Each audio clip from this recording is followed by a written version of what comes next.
จังหวัดเชียงใหม่คลื่นพัฒนาคุณภาพชีวิต FM 92.25 เมกะเฮิรตซ์บริหารและจัดการโดยวัดป่าแดงมหาวิหารทรงกระจายเสียงจากเลขที่ 71 หมู่ที่ 14 บ้านใหม่หลังมอตำบลสุเทพอำเภอเมืองจังหวัดเชียงใหม่รหัสไปรษณีย์ 50200 หมายเลขโทรศัพท์ 0818818590 052000636-7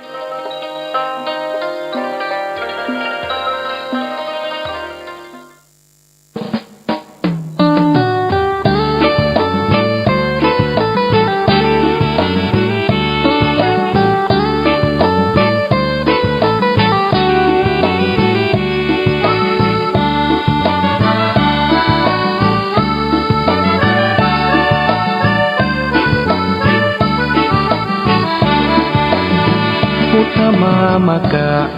มีพระไว้ในดวงใจไม่มัวหลงไหลสิ่งใดแม้มาล่อลวงไม่ไปพันผูกอบายมุขทั้งปวงก้าวได้ลุล่วงผ่านพ้นจากทนตั้งใจ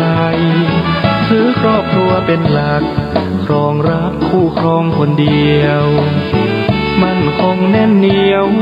รักเดียวเพียงพออุ่นไอศีลห้ายึดมั่นปัญหาเป็นอันหมดไปผุดผ่องสดใสไม่ไปเบียดเบียนผู้คนทำมาหากินทรัพย์สินประหยัดอดออมหวังวันที่พร้อมสร้างวันที่ไม่ขัดสนไม่หวังโชคช่วยเรื่องหวยจะรวยหรือจนสู้และอดทนแบบประชาชนคนดีพุทธมามกะมีพระชี้นำทางเดินอุปสรรคเผชิญสมาธิใจเกิดมีทำบุญตักบาตรไหว้พระจิตใจสุขีอิ่มเอมหรือดีเรานี้พุทธมามกะ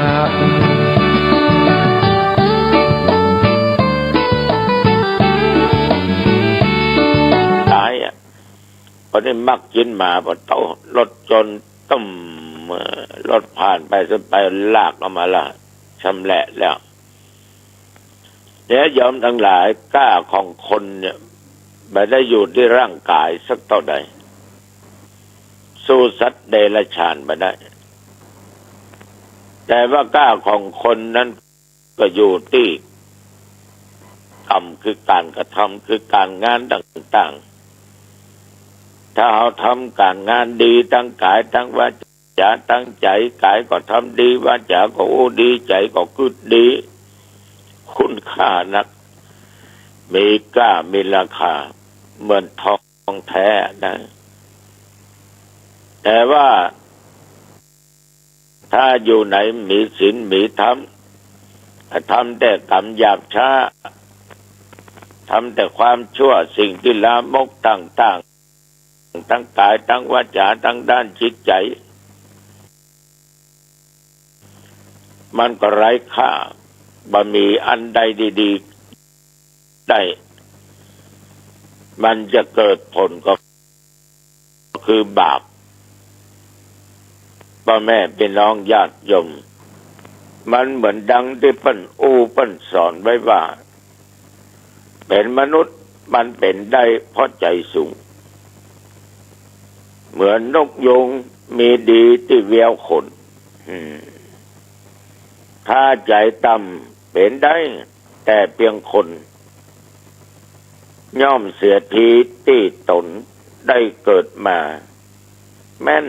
ญาติโยมมนุษย์โสเป็นมนุษย์จริงๆเนี่ยคือเป็นคนที่มีใจสูงใจงดงามอย่างญาติโยมผู้ฟังที่มีธรรมะมีพรหมวิหารธรรมทั้งสี่เมตตากรุณามุทิตาอุเบกขาเนาะ มีความรักความปรารถนาดีต่อคนต่อสัตว์กินดูสงสารต่อสัตว์ต่อคนมีความยินดีบักอิจฉาริษยาไผจะเป็นพี่น้องเดียวกันเพื่อนพ้องมิตรแก้วสหายคำเพื่อนฝูงได้ดิบได้ดีก็ดีอกดีใจบักคิดจะไปยื้อแย่งบักคิดจะไปทำลายใบอิจฉาตาร้อนไผ่มีหิริความละอายต่อบาปต่อกรรมต่อการกระทำเกิดความละอายขึ้นหูว่ามันว่าดีก็อายบัดทำโอตตปะเก่งกลัวต่อบาปต่อกรรมต่อการกระทำความชั่วทั้งกายทั้งวาจาและทั้งด้านจิตใจเป็นคนที่มีศีลบริสุทธิ์มนุษย์โสเนี่ยญาติโยมถ้าเขามีศีลมีธรรมอยู่ในจิตอยู่ในใจใจเขาจะสูงใจเขาจะบัดต่ำไม่ใช่ว่ามีเงินมีทองมีเข้ามีของมีอำนาจมีตำแหน่งหน้าที่แล้วจะเป็นคนใจสูงบัดใจสูงนี่คนที่มอกพอกินพออยู่ทุกข์ยากอับจนแต่เพิ่นเป็นคนดีเป็นคนใจสูงญาติโยมทั้งหลายจะหานได้ไม่ญาติโยมเข้าหมู่เข้าคณะคนนั้นมีน้ำจิตน้ำใจเป็นอย่างอันคนอย่างอันคนนั้นจิตใจต่ำซ้ำต่อออกไม่ออกแสดงว่าใจมันต่ำใจมันว่าสูงฉะนั้นต้องรักษาด้วยคุณงามความดีพูดง่ายๆคนจะมีใจสูงก็ต้องเป็นคนมีศีลมีธรรมนกยุงนี่ญาติโยมมันมีดีที่แววขนมันเนาะเอาขนนกยุงถึงงามนักแก่แต่มีหลายสีโล่เลื่อมมิบมับเวลามารำแผ่นสมัยโอ้โหน่าฮักฉะนั้นคนบางคนเนี่ยญาติโยมมีดีมีงามเพียงแต่ผิวพรรณวรรณะหน้าตารูปหล่อสละสลวยสวยดีว่าโยมไม่ยิงโยมประจายแต่ไร้ศีลธรรมทั้งนอกงามกันทั้งในมันงามนะจังอู้จังเถียงกันโต้วาทีกันเรื่องงามนอกงามในอันใดจะสำคัญถ้าจะโอ้ถึงความสำคัญมันก็สำคัญทั้งสองกันเนาะทั้งนอกงาม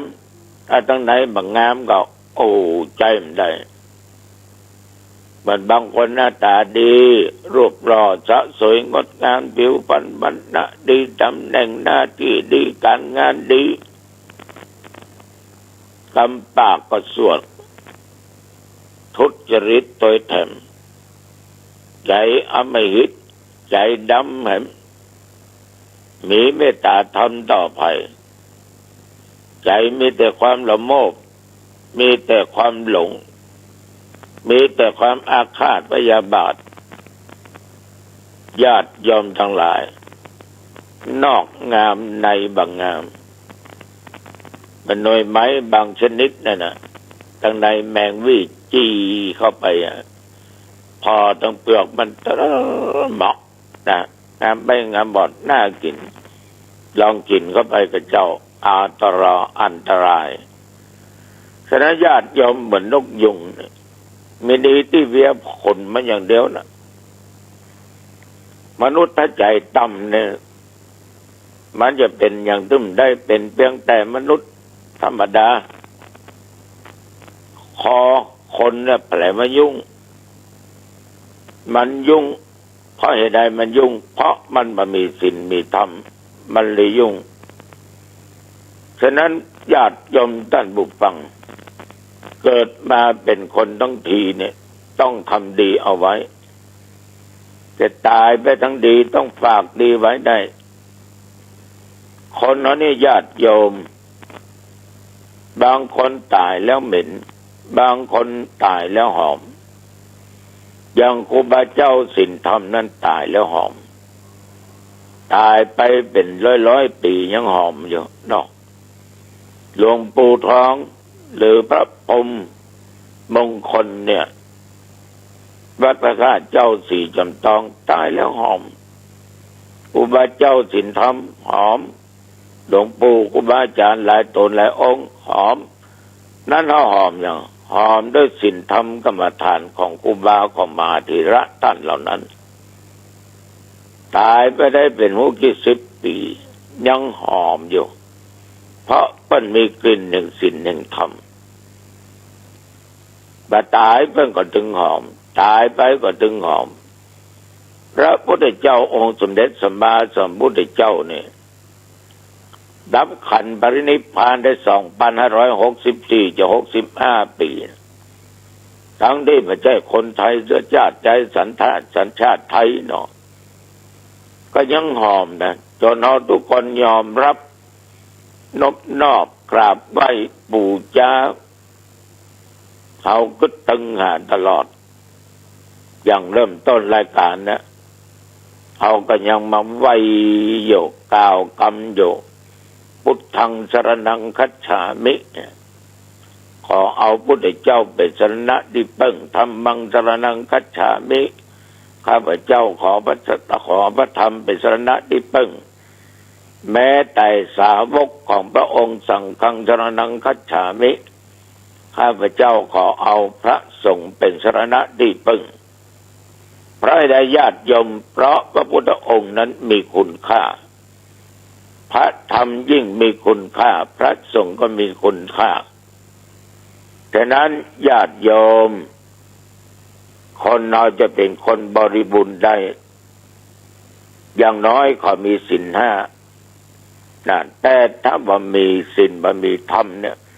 เป็นเพียงได้แต่คนเกิดมาเสียชาติเกิดถ้ามีศีลมีธรรมใจก็สะอาดใจก็สว่างใจก็สงบใจมนุษย์เนี่ยญาติโยมเกิดมาใหม่ๆมันสว่างสวัยมันสะอาดได้แต่มันเข้าขยากนั้นขใดนี้เกิดมีความอิจฉาริษยาขึ้นญาติโยมมีมละมนทินมีตัณหามีโลภมีโกรธมีหลงอยู่ในจิตในใจจิตใจมันก็มันสะอาดละเหมือนผ้าเสื้อเฮาถึงวันนอนนุ่งเนี่ยมันต้องซักอย่างน้อยก็เว้นวันอย่างมากเอาก็ซักถึงวันผ้าครัวที่ใส่มันสะอาดเอามันนุ่งห่มมันก็หอมหรอกเนาะอาบน้ำชำระร่างกายคัดสบู่ก็อย่างก็ตามทำชำระมันจนสะอาดกายเขาเนี่ยยากการเมื่อวันค่ำเหงื่อใครไหลออกมาเมื่อมันสะอาดในญาติโยมมันก็จึงดีไปที่ไหนก็ไปด้วยสง่าผ่าเผยแต่เพียงแต่ผ้าเพียงแต่ร่างกายสะอาดใจบ่สะอาดยังใจบ่ได้ใจยังมีโลภมีโกรธมีหลงอยู่เมื่อโลภกดลงว่ามีมันสะอาดแล้วมันก็สว่างสวัยเพราะตัวปัญญามันเกิดขึ้นใจก็สูงญาติโยมใจก็สงบนิ่งไม่ได้หมายความว่าบัตรทำอย่างสักอย่างคนมีใจสงบตั้งมั่นคือคนมีจิตเป็นสมาธิดีนะถ้าหากว่าญาติโยมมีครบใจก็สะอาดใจก็สว่างใจก็สงบอย่างเรียกว่ามนุษย์นะเรียกว่าเป็นคนเพราะเอาทำอย่างมันถูกหมดเอาโอ้จาอย่างมันถูกหมดมันถูกทุกวันทุกเวลาอยู่ทุกวันญาติโยมความสุขมันก็จะเกิดขึ้นแก่บุคคลเหล่านั้นเพราะคนเหล่านั้นมีกล้าในชีวิตของตัวเองฉะนั้นศรัทธาสาธุชนญาติโยมท่านผู้ฟังก การดำเนินชีวิตของคนเฮาทุกวันเนี่ยมันจะต้องพยายามทำดีที่สุดเป็นมนุษย์ได้ดีที่สุด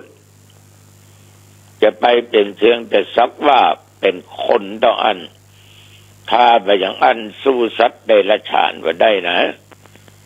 ขนาดมันอยู่ในภูมิต่ำกว่าเฮานะอย่างเคยอูแมวก็มีก้าหมาก็มีราคาสัตว์บางชนิดราคาจะเป็นหมื่นเป็นแสนเป็นล้านญาติโยมก็ลองฟังข่าวดูฉะนั้นเอาเกิดมาเป็นมนุษย์นับว่าโชคดีเสื่องอย่างก็อย่าได้ประมาทก็แล้วกันนะโยมเนอะตั้งหน้าตั้งตาตั้งจิตตั้งใจกระทำในสิ่งที่ดีๆเขามีจิตใจสูงใจเขาสว่างใจเขาสะอาดใจเขาก็จะสงบฉะนั้นเอาจึงเป็นมนุษย์เต็มร้อยเอาละวันนี้จ่าไปมาเป็นเวลาพอสมควรอายุวันโนสุขังพลังพบกันในโอกาสหน้าเจริญพร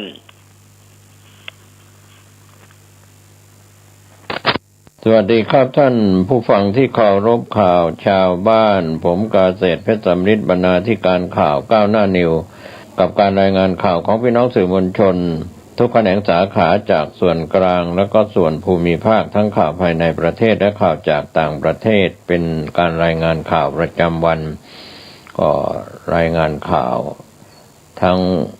เรื่องราวเหตุการณ์ของภายในประเทศไทยและต่างประเทศ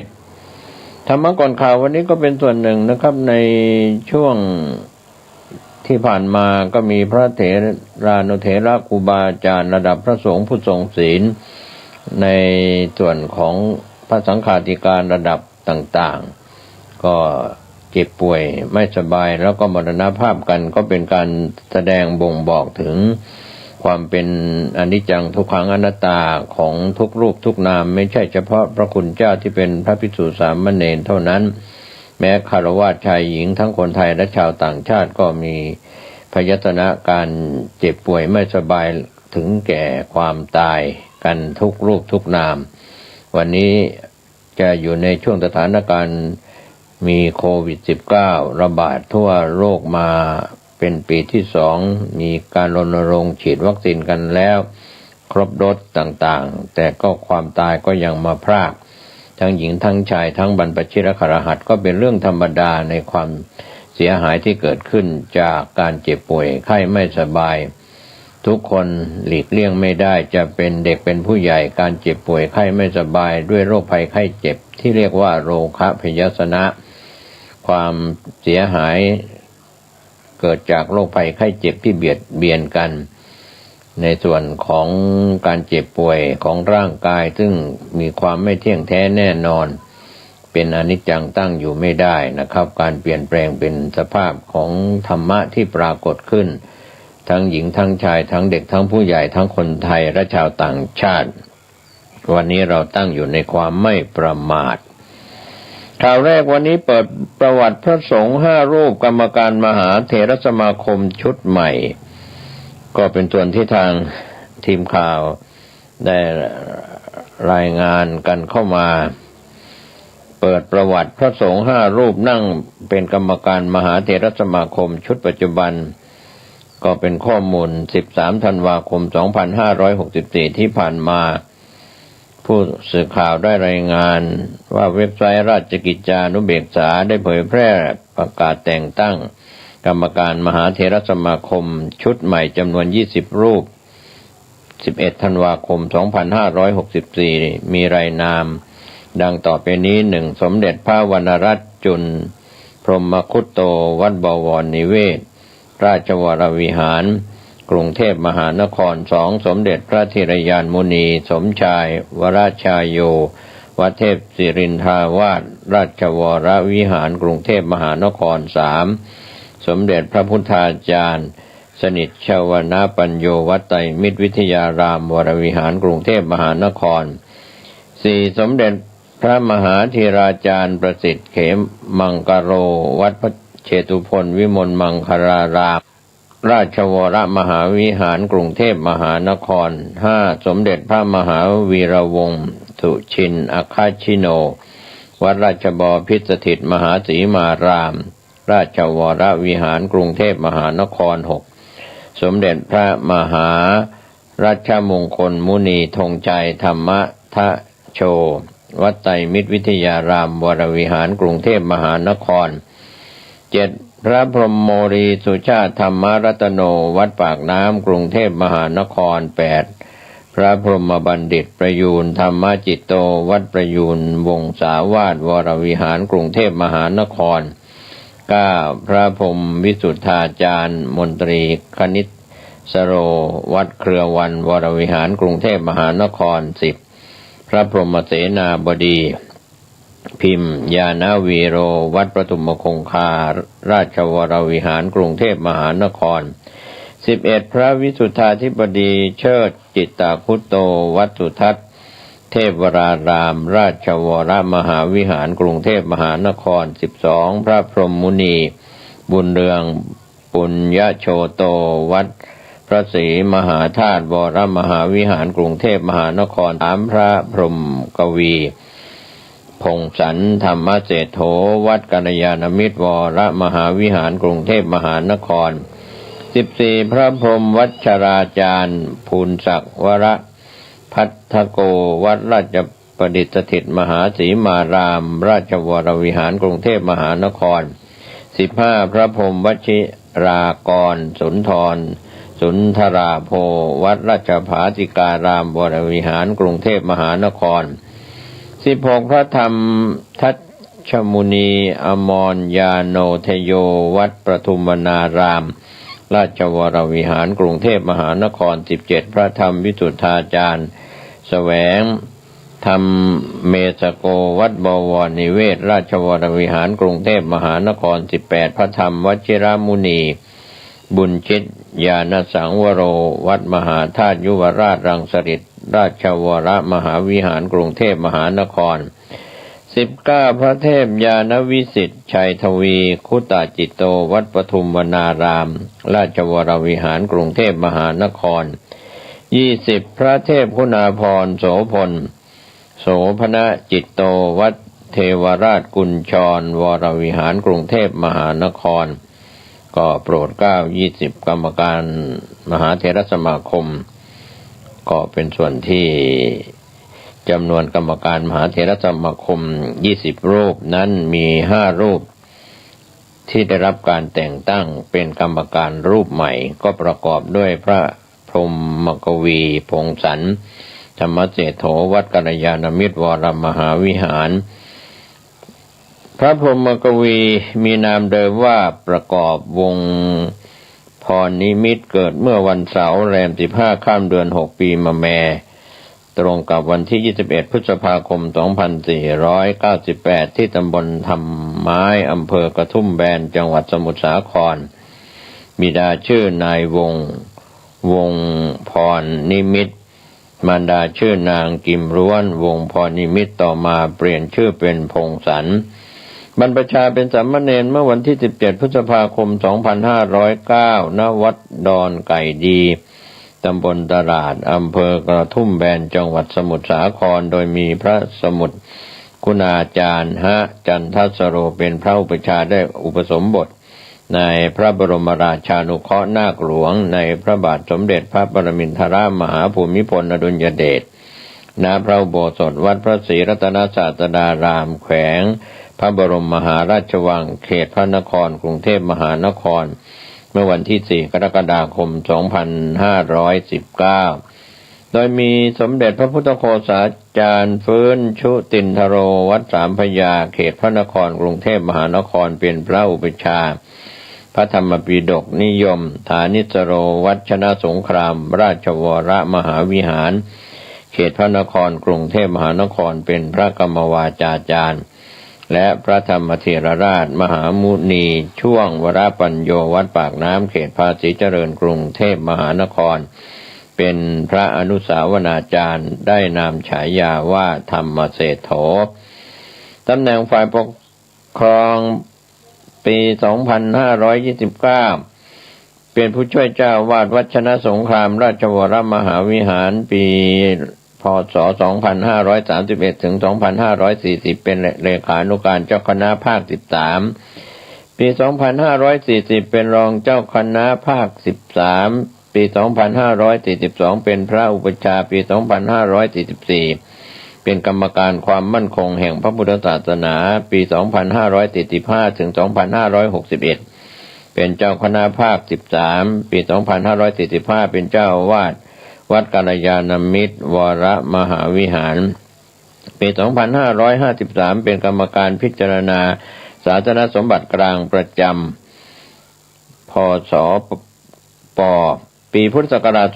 2561 เป็นผู้รักษาการแทนเจ้าคณะภาค 13 เจ้าคณะภาค 3 สมณศักดิ์ ปี 2519 ได้ปรริญญาธรรม 9 ประโยค 5 ธันวาคม 2530 เป็นพระราชาคณะชั้นสามัญปรริญญาที่พระเมธีวรารังการ 5 ธันวาคม 2535 เป็นพระราชาคณะชั้นราชที่พระราชปริยัติเมธี ปี 5 ธันวาคม 2541 เป็นพระราชาคณะชั้นเทพที่พระเทพเวที 5 ธันวาคม 2546 เป็นพระราชาคณะชั้นธรรมที่พระธรรมเจดีย์ 5 ธันวาคม 2557 เป็นพระราชาคณะเจ้าคณะรองชั้นหิรัญญบัตรพระพรหมกวีองค์พระวิสุทธาจารย์แสวงธรรมเมสโกวัดบวรนิเวศราชวรวิหารพระธรรมวิสุทธาจารย์นามเดิมแสวงนามสกุลลูกอินฉายาธรรมเมสโกเกิดเมื่อ 7 เมษายน 2494 บ้านเลขที่ 13 หมู่ 3 บ้านน้ำตาลตำบลน้ำตาลอำเภออินบุรีจังหวัดสิงห์บุรีเป็นบุตรของนายเชื่อมและนางเสมอลูกอินอายุ 10 ปีบรรพชาเป็นสามเณรครั้งแรกณวัดศรีสำราญตำบลน้ำตาลอำเภออินบุรีจังหวัดสิงห์บุรีบรรพชาอีกครั้งเมื่ออายุ 15 ณวัดบวรนิเวศวิหารเขตพระนครกรุงเทพมหานครได้อุปสมบท 27 พฤษภาคม 2515 ณวัดบวรนิเวศวิหาร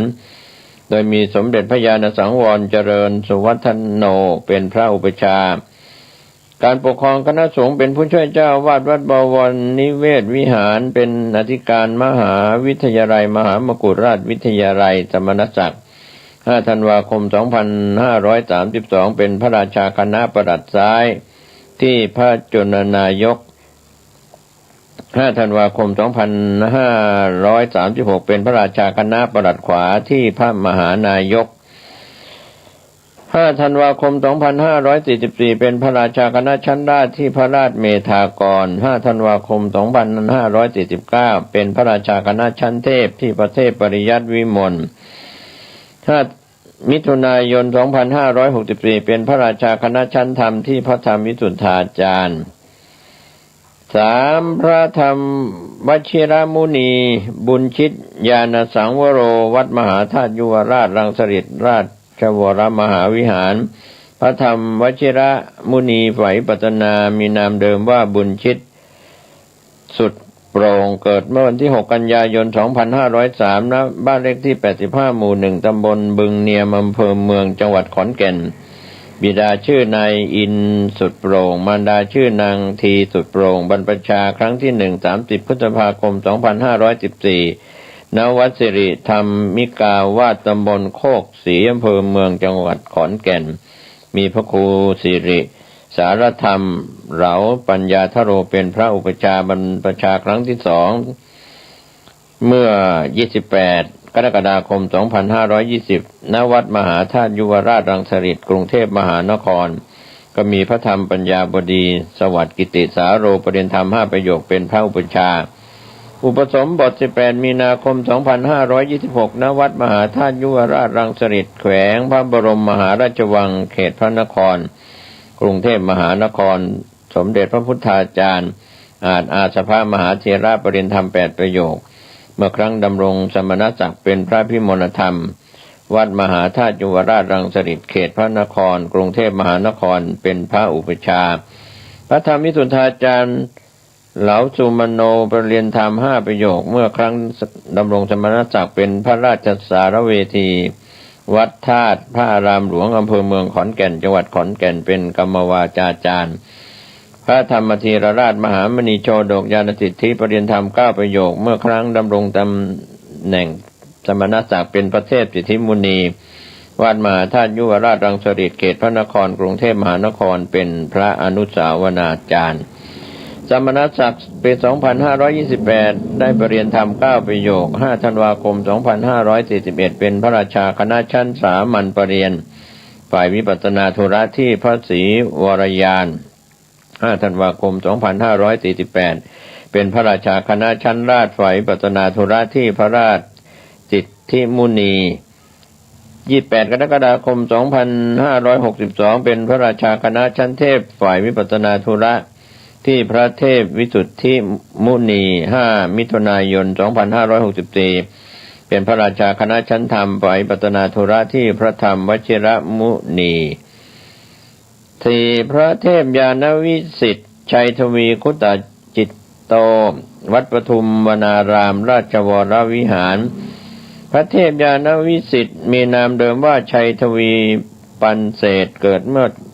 วันจันทร์แรม8 ค่ำเดือนอ้ายปีจอตรงกับวันที่16 ธันวาคม 2489 ตำบลบ้านม่วงอำเภอบ้านม่วงจังหวัดสกลนครบรรพชาเป็นสามเณร13 พฤษภาคม 2501 อุปสมบท5 กรกฎาคม 2511 ณ วัดปทุมวนารามราชวรวิหารแขวงปทุมวันเขตปทุมวันกรุงเทพมหานครสมณศักดิ์ปี 2519 เป็นประเรียนธรรม3 ประโยค 2521 เป็นพระครูธรรมธร 2522 เป็นพระครูปรัชวิริยวัฒน์พระครูปรัชของพระราชาคณะชั้นธรรมปี 2524 เป็นพระครูสัญญบัตรผู้ช่วยเจ้าอาวาสพระอารามหลวงชั้นเอกที่พระครูวิสุทธิญาณสุนทรปี 2529 เป็นพระครูสัญญบัตรผู้ช่วยเจ้าอาวาสพระอารามหลวงชั้นพิเศษในราชทินนามเดิม5 ธันวาคม 2534 เป็นพระราชาคณะชั้นสามัญประเรียนที่พระญาณเวที5 ธันวาคม 2543 เป็นพระราชาคณะชั้นราชที่พระราชบัณฑิต5 ธันวาคม 2552 เป็นพระราชาคณะชั้นเทพที่พระเทพญาณวิสิทธิ์5 พระเทพคุณาภรณ์โสพลโสพนจิตโตวัดเทวราชกุญชรวรวิหารพระเทพคุณาภรณ์มีนามเดิมว่าโสพลนามสกุลพุ่มพวงเกิด5 เมษายน 2506 ณ บ้านกาหลงจังหวัดสมุทรสาครฝ่ายปกครองปี 2544 เป็นเจ้าอาวาสวัดเทวราชกุญชรวรวิหารปี 2549 เป็นพระอุปัชฌาย์วิสามัญปี 2549 ถึง 2557 เป็นรองเจ้าคณะภาค 13 ปี 2557 เป็นรองเจ้าคณะภาค 14 ปี 2561 เป็นผู้รักษาการเจ้าคณะภาค 14 และเจ้าคณะภาค 13 สมณศักดิ์ปี 2536 ประเรียนธรรมได้ประเรียนธรรม 9 ประโยค 5 ธันวาคม 2541 เป็นพระราชาคณะชั้นสามัญประเรียนที่พระศรีวชิรโมลี5 ธันวาคม 2546 ปี 2546 เป็นพระราชาคณะชั้นราชที่พระราชสุธี5 ธันวาคม 2551 เป็นพระราชาคณะชั้นเทพที่พระเทพคุณาภรณ์ก็เป็นส่วนข่าวสารที่เกี่ยวข้องกับกรรมการมหาเถรสมาคมมีทั้งหมดนะครับที่ได้รายงานข่าวให้ท่านได้รับรู้รับทราบกันรวมแล้ว20 รูปด้วยกันส่วน5 รูปท้ายนั้นก็เป็นมส.ที่ได้รับการแต่งตั้งเป็นกรรมการมหาเถรสมาคมรูปใหม่ทั้ง5 รูปและพร้อมด้วยประวัติก็เป็นการรายงานข่าวจากพี่น้องสื่อมวลชนจากส่วนกลางรายงานข่าวนี้กันเข้ามาข่าวเด่นข่าวดังจากเดลินิวออนไลน์ข่าวส่วนภูมิภาคจากจังหวัดตากผู้ต้องหาซัดทอดศรีกากีเอี่ยวขนต่างด้าวบุกรวบตำรวจสถานีตำรวจภูธรแม่สอดคาโรงพักรวบดาบตำรวจสถานีตำรวจ ภูธรแม่สอดคาโรงพักหลังผู้ต้องหาซัดทอดเอี่ยวขนต่างด้าวเข้าไทย 14 ธันวาคม 2564 พลตำรวจโทอัครเดชพิมลศรีผู้บัญชาการตำรวจภูธรภาค 6 พลตำรวจตรีสิทธิชัยโลกันภัยรองผู้บัญชาการตำรวจสอบสวนกลางพลตำรวจตรีรวีพันธ์อมรมุนีพงศ์รองผู้บัญชาการตำรวจภูธรภาค 6 พลตำรวจตรีปกประภพบดีพิทักษ์ผู้บังคับการตำรวจภูธรจังหวัดตากร่วมกันแถลงข่าวการจับกุมดาบตำรวจทิติพงศ์ปันธิผบ.หมู่ปส.สถานีตำรวจภูธรแม่สอดจังหวัดตากที่มีส่วนเกี่ยวข้อง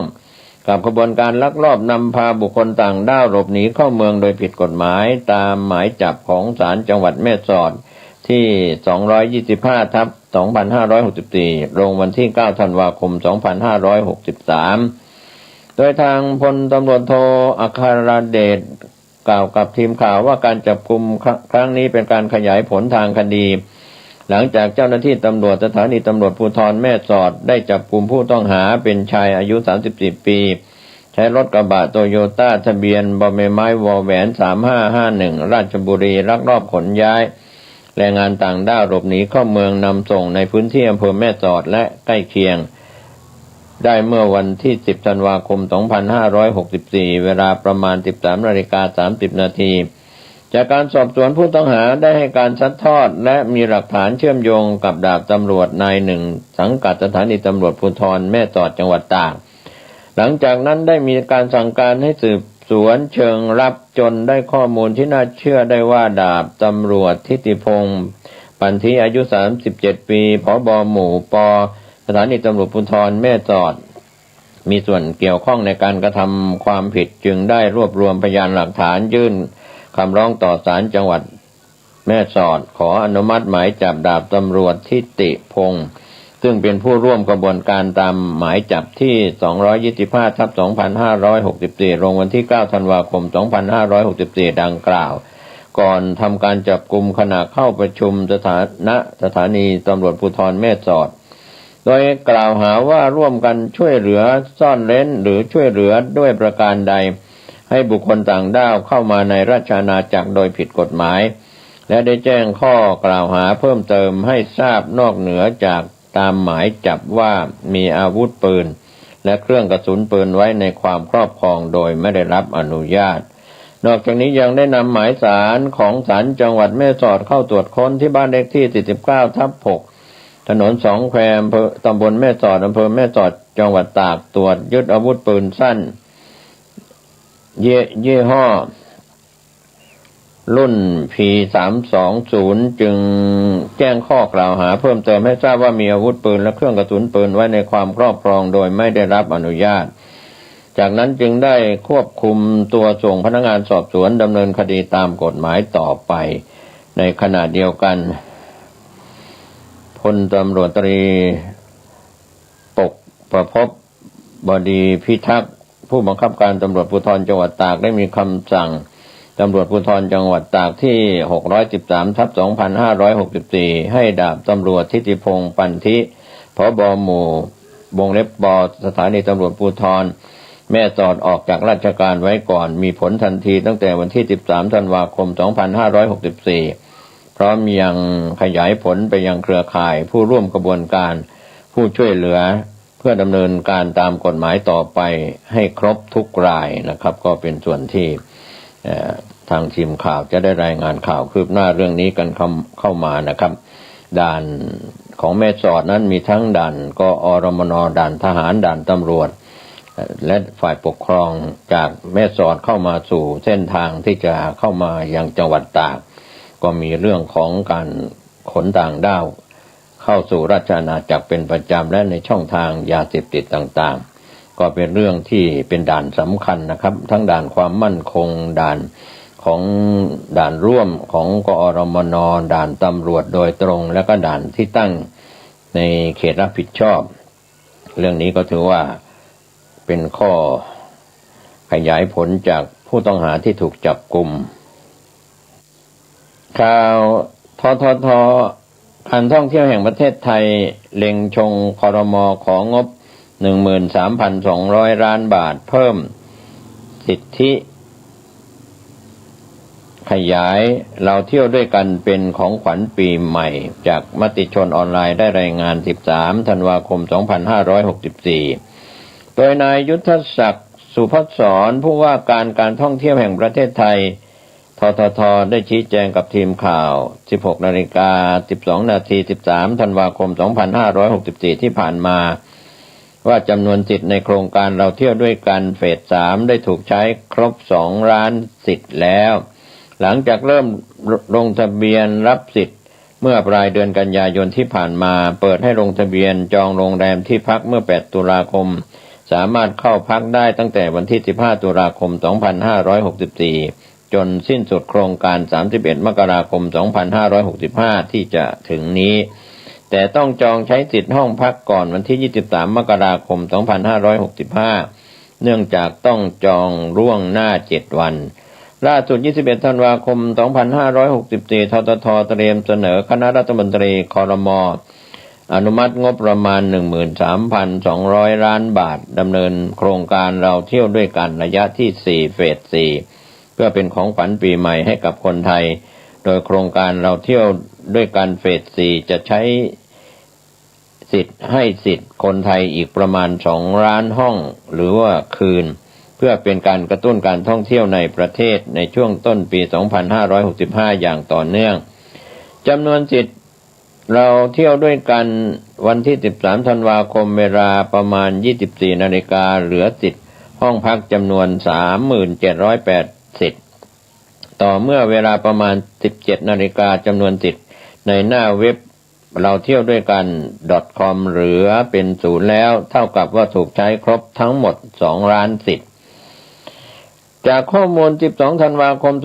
2564 ที่ผ่านมาพบว่าเราเที่ยวด้วยกันเฟส 3 มีมูลค่าการใช้จ่ายอยู่ที่ 7,936.4 ล้านบาทแบ่งเป็นมูลค่าการใช้จ่ายโรงแรม 6,908.6 ล้านบาทการใช้จ่ายคูปองเช่นร้านอาหารสถานที่ท่องเที่ยวอยู่ที่ 895.2 ล้านบาทการท่องเที่ยวแห่งประเทศไทยจึงของบสำหรับดำเนินโครงการเราเที่ยวด้วยกันเฟส 4 โดยมีนายพิพัฒน์รัชกิจประการรัฐมนตรีว่าการกระทรวงการท่องเที่ยวและกีฬาก็ต้องการจะมอบเป็นของขวัญปีใหม่ให้กับคนไทยโดยจะเสนอครม.ขอเงินเพื่อสนับสนุนค่าห้องพักจำนวน 2 ล้านห้องต่อไปก็เป็นข้อชี้แจงจากนายยุทธศักดิ์ได้กล่าวชี้แจงถึงข่าวคืบหน้าเรื่องนี้โดยนายยุทธศักดิ์สุภัสสรผู้ว่าการท่องเที่ยวแห่งประเทศไทยได้ชี้แจงกับทีมข่าวมติชนออนไลน์นะครับก็ข่าวคืบหน้าจะได้รายงานให้ท่านได้รับรู้รับทราบกันวันนี้ข่าวชาวบ้านหมดเวลาลงผมเกษตรเพชรสำริดบรรณาธิการข่าวก้าวหน้านิวก็ขอบคุณพี่น้องสื่อมวลชนทุกแขนงสาขาจากส่วนกลางและก็ส่วนภูมิภาคทั้งข่าวภายในประเทศและข่าวจากต่างประเทศด้วยความขอบคุณช่วงนี้ในส่วนของภาคเหนือภาคอีสานหลายพื้นที่อากาศหนาวเย็นลงขอให้ท่านติดตามการพยากรณ์อากาศจากกรมอุตุนิยมวิทยาหรือศูนย์อุตุนิยมวิทยาก็ในส่วนดูแลสุขภาพตัวท่านเองเสื้อผ้าเครื่องนุ่งห่มกันหนาวผ้าห่มกันหนาวสำหรับผู้ใหญ่ใจดีที่แบ่งปันแจกจ่ายผ้าห่มกันหนาวเสื้อผ้าเครื่องนุ่งห่มกันหนาวแม้ว่าในส่วนของรัฐจะแจกจ่ายไปบ้างแต่ยังไม่เพียงพอก็จะได้รับในการแบ่งปันน้ำใจจากโครงการกุศลต่างๆที่เป็นสาธารณกุศลไม่ว่าจะเป็นมูลนิธิหรือสมาคมหรือในส่วนที่เกี่ยวข้องบริษัทห้างร้านต่างๆในภาคส่วนต่างๆแบ่งปันน้ำใจซับไออุ่นแก้ความหนาวให้กับคนไทยที่อยู่ในพื้นที่ต่างๆไม่แรงน้ำใจท่ามกลางสถานการณ์โควิด -19 สวมหน้ากากอนามัยเว้นระยะห่างทางสังคมกินของร้อนช้อนกลางวัดอุณหภูมิแล้วก็ตั้งอยู่ในความไม่ประมาทหลายท่านฉีดวัคซีนครบโดสแล้วหลายท่านฉีดยังไม่ครบโดสหลายท่านเตรียมจะฉีดวัคซีนหรือยังไม่พร้อมที่จะฉีดก็เป็นส่วนหนึ่งของการรณรงค์การฉีดวัคซีนของ กระทรวงสาธารณสุขและรัฐบาลท่านติดตามข้อมูลข่าวสารจากสบค.ข่าวสารประจำวันสถานการณ์โควิดทั้งภายในประเทศและต่างประเทศก็รอดปลอดภัยจากโควิดที่กลายพันธุ์ใหม่ที่กำลังขยายติดเชื้อในต่างประเทศและในประเทศไทยก็ขอให้ท่านรอดปลอดภัยโชคดีทุกรูปทุกนามสวัสดีครับ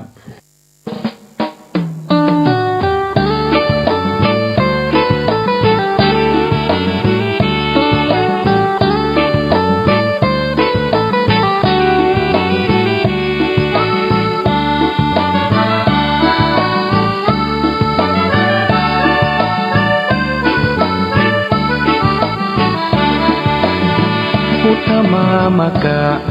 มีพระไว้ในดวงใจไม่มัวหลงไหลสิ่งใดแม้มาล่อลวงไม่ไปพันผูกอบายมุขทั้งปวงก้าวได้ลุล่วงผ่านพ้นจากทนตั้งใจถือครอบครัวเป็นหลักครองรักคู่ครองคนเดียวมั่นคงแน่นเหนียวรักเดียวเพียงพออุ่นไอศีลห้ายึดมั่นปัญหาเป็นอันหมดไปผุดผ่องสดใสไม่ไปเบียดเบียนผู้คน